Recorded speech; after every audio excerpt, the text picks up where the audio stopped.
Hi everyone and welcome to today's world affairs. और आज का जो हमारा टॉपिक है बेसिकली ये इंडियन ओरिजिन अमेरिकन प्रेसिडेंट के लिस्ट में आपको देखने को मिल जाएगा। 2024 में यूएस में चुनाव होना है और इनका तस्वीर आई गेस कि आप सब रिकॉल कर पा रहे होंगे। विवेक रामास्वामी नाम है इनका। और जब ये चुनाव के लिए खड़े हुए तो हर कोई बहुत खुश था कि बेसिकली ये इंडियन ओरिजिन है और ये दर्शाते हैं कि भारतीय जो हैं वो कहीं ना कहीं मतलब हर कुछ कर सकते हैं। तो इनके माता पिता जो है वो केरल से बिलोंग करते हैं और इसके बाद में वो यूएस में चले जाते हैं। फिर इनका जन्म जो है वो यूएस में ही होता है और एज यूजुअल फिर वहां से बहुत एलिट इनकी पढ़ाई होती है। और आज बेसिकली ये 5 साल के लिए आपको देखने को मिल जाएगा कि ये कंपनी के सीईओ भी होते हैं रॉयवेंट साइंसेस के। और बेसिकली ये बायोटेक की कंपनी होती है और सबसे बड़ी बायोटेक की कंपनी में से एक होती है। लेकिन उसके एक फेलियर के वजह से ये स्टेप डाउन कर जाते हैं कंपनी से और फिर इनका एंट्री होता है पॉलिटिक्स में। 2020 में आपको देखने को मिल जाएगा कि ये डोनाल्ड ट्रंप का सपोर्ट भी करते हैं क्योंकि ये आज भी रिपब्लिकन पार्टी से ही खड़े हैं। और आप देखोगे ट्रंप के बाद में तो सबसे ज्यादा फेमस यही आते हैं। तो शुरुआत तो बहुत अच्छी हुई, ठीक है, सारी चीजें लगी कि यूके में एक कहीं ना कहीं इंडियन ओरिजिन बेस्ड आप देखने को मिल जाएगा ऋषि सुनक। तो हमारा इंडिया और यूके के रिलेशंस बहुत इंप्रूव हुए हैं। इवन हम फ्री ट्रेड एग्रीमेंट की बात कर रहे हैं। यूएस में भी आप देखोगे कि कहीं ना कहीं हमारा जो शिफ्ट है वो यूएस की तरफ बढ़ा है। जो बाइडेन भी उन चीजों को आगे लेकर के चल रहे हैं किस प्रकार से भारत मिडिल ईस्ट और यूरोप का कॉरिडोर भी बना रहा है जिसमें कहीं ना कहीं यूएस का बहुत बड़ा हेल्प है, जिसको लेकर के चैनल पर डिटेल्ड वीडियो आपको मिलने वाला है बहुत जल्द। तो आप जुड़े रहें। तो कहीं ना कहीं ये चीजें बहुत अच्छी बात है क्योंकि हमारा डिस्टेंस थोड़ा बहुत आप देख सकते हो कि किस प्रकार से चाइना के साथ रिलेशंस बद से बदतर होते चले गए हैं और साथ साथ में रशिया में भी डिवाइड हो चुका है क्योंकि कहीं ना कहीं यूएस के साथ हमारे रिलेशंस बढ़े हैं। लेकिन ऐसे इंसान दरअसल अभी तक तो सारी चीजें ठीक है, लेकिन अब ये इंसान अगर राष्ट्रपति बनते हैं तो हम सब खुश थे। लेकिन इनके कुछ ऐसे बयान हैं जिसके बाद आप शायद इस कहीं ना कहीं डिसीजन को थाम दोगे और बोलोगे कि नहीं ये इंसान तो सही नहीं है, स्पेशली फॉर इंडिया। अब क्यों नहीं सही है आइए इसके बारे में हम जानते हैं। तो आप देखोगे विवेक रामास्वामी इन्होंने कहा कि अगर ये यूएस के राष्ट्रपति बनते हैं तो ये H1B वीजा जो है उसको ये एंड कर देंगे। अब ये H1B वीजा क्या है? तो दरअसल H1B वीजा जो है वो नॉन इमिग्रेंट वीजा है जो अलाउ करता है यूएस को कि कहीं ना कहीं वो रिक्रूट कर सकते हैं आईटी प्रोफेशनल्स को दूसरे कंट्रीज से और उसमें इंडिया और चाइना टॉप पे होते हैं। यानी कि जो स्किल्ड पर्संस हैं वो यूएस में जाकर के काम कर सकते हैं। तो ये H1B वीजा जो है वो अलाउ करता है और इसको ये एंड करने की बात कर रहे हैं। यहाँ तक कि आप देखोगे 70 से 75% जो इंडियंस जो यूएस में जाते हैं वो इसी के तहत जाते हैं। और इसमें बेसिकली जो सिस्टम चलता है वो लॉटरी सिस्टम चलता है। तो ये बोले कि इसको रिप्लेस करके मेरिटोरियस बेस्ड सिस्टम को लाएंगे और साथ साथ में कहीं ना कहीं ज्यादातर ओवरऑल जो है वो इसी चीज को इस्तेमाल कर रहे हैं। आपको ध्यान होगा तो डोनाल्ड ट्रंप भी जब राष्ट्रपति के लिए चुनाव लड़ रहे थे 2020 वाले में भी और जब वो जीत करके आए थे तब भी, तो आपको देखने को मिल जाएगा कि ओवरऑल उन्होंने भी सेम यही बात को लेकर के टारगेट किया था और सेम विवेक रामास्वामी भी इसी बात को लेकर के लगातार बोल रहे हैं और काफी बड़ा ये वायरल हो चुके हैं।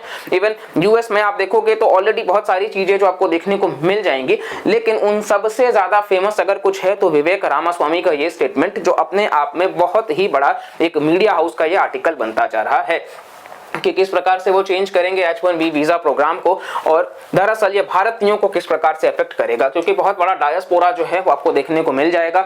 सबसे ज्यादा जो रेमिटेंस आता है यानी कि विदेश से जब जो भारतीय विदेश में जाकर के काम करते हैं और उस पैसे को वापस भारत भेजते हैं तो इससे डॉलर जो इनफ्लो है वो बढ़ जाता है क्योंकि भारत में आपको देखने को मिल जाएगा कि फॉरेन एक्सचेंज रिजर्व्स बढ़ जाते हैं और कंट्री जो है वो स्टेबल होती चली जाती है। तो ये कहीं ना कहीं बहुत हेल्प करता है इकोनॉमी में भी, लेकिन इसको ये बर्दाश्त नहीं कर पा रहे हैं। साथ साथ में आप देखोगे इन्होंने इसको ये भी कहा है कि ये इंडेंचर्ड सर्विट्यूड का नाम दिया है H1B वीजा प्रोग्राम को। तो इसके बाद में आप देखोगे H1B वीजा के बारे में तो हमने डिस्कस कर लिया।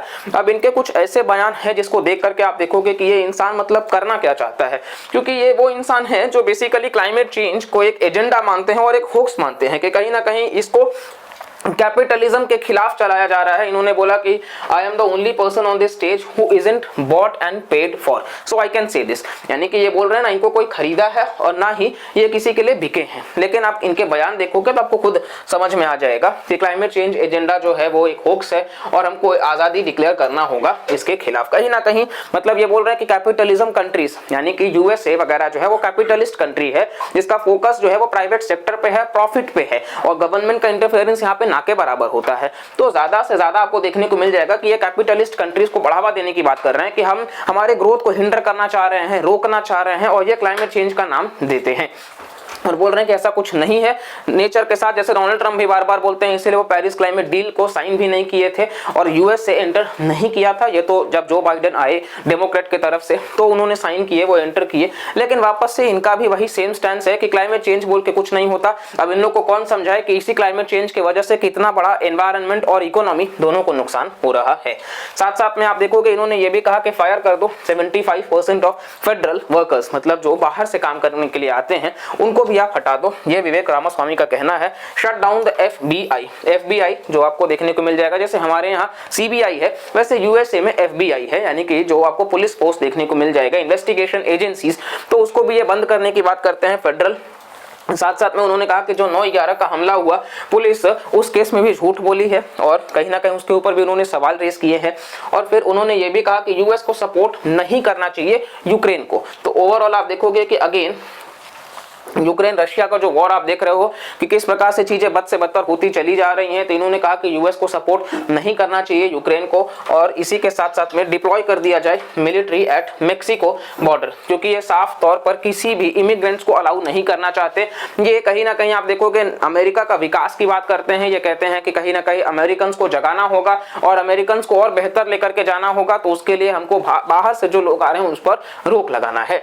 और इसी के साथ साथ में यूएस से जो है वो इवेंचुअली अबेंडन कर देना चाहिए ताइवान को, यानी कि वो कह रहा है कि ताइवान के मुद्दे पर यूएस को बोलना ही नहीं चाहिए। अब चाइना ले ना ले, अब आप सोचो कि यूएस एक सुपर पावर है और अगर एक सुपर पावर का ये लीडर बनेगा तो क्या ये होगा, क्योंकि जियोपॉलिटिक्स में आप देखोगे ताइवान का अपना एक सिग्निफिकेंस है और चाइना अगर कल को उसको एनेक्स कर लेता है तो आप देखोगे 90% सेमीकंडक्टर्स जो है वो ताइवान में है, बहुत स्ट्रैटेजिक लोकेशन पर है। और ये बोल रहे हैं कि कोई जरूरत नहीं है, अगर यूएस नहीं बोलेगा एक सुपर पावर होकर के तो फिर बाकी कंट्रीज क्या करेंगे।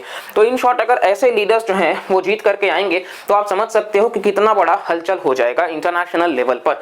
और ये कुछ इनके बयान है, इनको खुद को नहीं पता होता है कि ये किन चीजों की बात कर रहे हैं। जहां पर ये क्लाइमेट चेंज को एक एजेंडा बता रहे हैं वहां पर इनका खुद का इन्वेस्टमेंट उस कंपनी में है जो बिजली जो बनाती है वो फॉसिल फ्यूल बेस्ड बनाती है, यानी कि अगेन वो खुद जो एनर्जी को कन्वर्ट करते हैं वो कहीं ना कहीं ग्लोबल वार्मिंग को बढ़ावा देता है। तो इनको क्या ही पता होगा क्लाइमेट चेंज का वैल्यू, और ये बोलते हैं कि ये किसी के लिए ना बिके हैं और ना कोई इन्हें खरीदा है। तो ओवरऑल आप देख सकते हो कि ये भारत और यहाँ पे आप यूएसए मैप में अब आगे बहुत जल्द ये सारी चीजें जो है वो न्यूज में रहेंगी। इवन भारत में भी 2024 के इलेक्शन की बात हो रही है, जहां पर प्राइम मिनिस्टर नरेंद्र मोदी ने वन नेशन वन इलेक्शन की भी बात करी है। अगर आप जानना चाहते हो कि वन नेशन वन इलेक्शन क्या है तो आप डिटेल में चैनल पर चेक कर सकते हो, जहां पर आपको बहुत कुछ जानने को मिलेगा वन नेशन वन इलेक्शन के बारे में। और साथ साथ में आप देखोगे कि कहीं ना कहीं ओवरऑल पार्लियामेंट का स्पेशल सेशन भी चल रहा है, जिसमें लेकर के कुछ इंपॉर्टेंट अग्रीमेंट्स आपको देखने को मिल सकते हैं। जो भी होगा जरूर हम चैनल पर डिटेल वीडियो करेंगे। बाकी आपको हमारे चैनल से कंटेंट अगर पसंद आ रहा है तो प्लीज लाइक करिएगा, चैनल को सब्सक्राइब करिएगा, कमेंट भी करके जरूर बताइएगा और ज्यादा से ज्यादा लोगों तक शेयर करिएगा। और चैनल पे बाकी भी वीडियोस हैं तो आप जुड़े रह सकते हैं। डेली करंट अफेयर्स के भी वीडियोस आते हैं तो आप अपने नॉलेज को एनहांस कर सकते हैं। तो चलिए मिलते हैं अगले वीडियो में, तब तक के लिए bye bye, take care and जय हिंद।